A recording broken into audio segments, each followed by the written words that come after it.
sahabat BKI, balik lagi di Raini Podcast, tempat kita ngobrol santai soal lika-liku dunia perkuliahan. Apa kabar kalian hari ini? Semoga masih punya cadangan energi yang banyak ya buat dengerin cerita aku hari ini. Jadi, siapin diri kamu. Let's get start! Seperti biasa teman-teman, sebelum kita memulai mata kuliah public speaking, Pak Adi akan tunjuk 3 orang untuk maju tampil ke depan melakukan praktik public speaking selama 10 menit. Nah, kebetulan yang ditunjuk itu ada yang pertama ada Fatia. Fatia ini menjadi penceramah teman-teman, membahas terkait wajibnya sholat. Nah, kita sebagai umat muslim kan harus sholat gitu. Jadi dia memaparkan terkait apa itu kewajiban sholat. Nah, public speaker yang kedua yaitu ada Rika Lindungi Amsa. Dia ini menjadi guru pengganti teman-teman, guru pengganti di pondok yang mengajarkan terkait hukum bacaan tajwid, hukum nun dan tanwin. Di sini kami jadi tahu apa aja nama-nama hukumnya, terus juga jadi yang udah lupa jadi inget lagi seperti itu. Nah, public speaker yang ketiga itu ada Haikal Ashraf. Nah, Haikal Ashraf ini sama seperti public speaker laki-laki yang lainnya, itu ngebahas tentang Gunung Ciremai. Tapi Haikal Ashraf ini lebih ke prepare-nya. Apa sih yang kita butuhkan kalau kita mau naik ke gunung? Apa aja? Ada carrier, terus juga ada pokoknya hal-hal yang perlu kita siapkan sebelum kita naik ke gunung.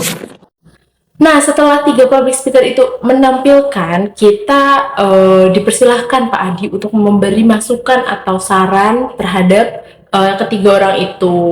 Nah, kebetulan ya lumayan banyak yang memberikan masukan dan saran.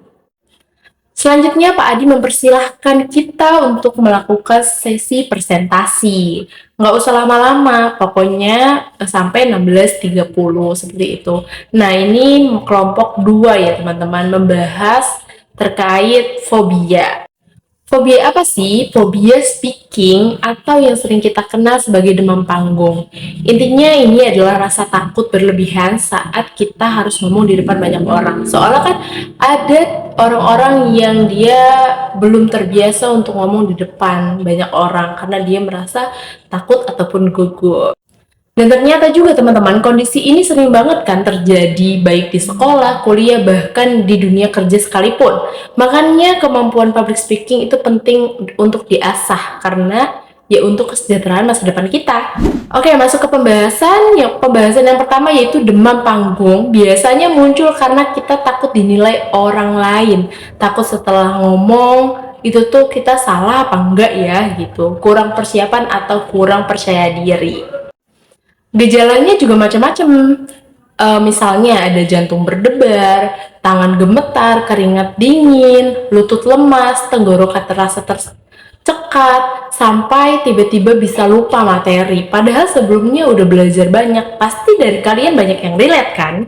Penyebab demam panggung itu dibagi jadi 2 teman-teman. Ada faktor internal dan faktor eksternal. Nah, faktor internal ini yang berasal dari diri sendiri, seperti minder, gak percaya diri, takut karena malu, takut dinilai jelek, kurang penguasaan materi, terlalu banyak pikiran negatif, atau pernah punya pengalaman buruk waktu tampil.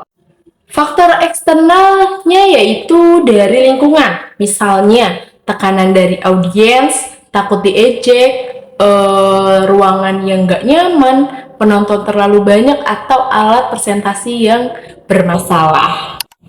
Kalau demam panggung ini dibiarkan, dampaknya itu bisa fatal teman-teman. Rasa percaya diri kita turun, penyampaian informasi jadi nggak maksimal, performa akademik atau kerja terganggu, bahkan bisa menghambat perkembangan diri kita.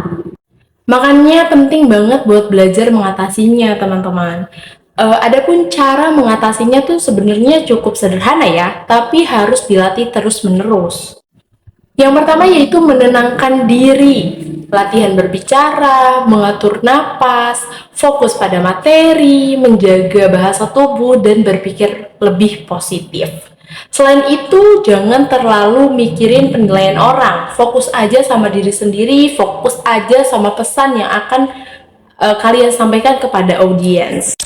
Jadi teman-teman, demam panggung itu wajar banget terjadi oleh siapa aja. Tapi rasa takut itu bisa dikurangi kok kalau kita mau latihan, mempersiapkan diri, dan belajar lebih percaya sama kemampuan diri sendiri. Karena semakin sering kita mencoba, biasanya rasa gugup bakal makin lama makin hilang, dan kita jadi percaya diri. Oke teman-teman, kalau kamu suka episode kali ini, jangan lupa share ke teman-teman kamu ya. Sampai ketemu di episode selanjutnya. Keep talking and keep inspiring. Ariska pamit, stay confident and see ya. Bye-bye.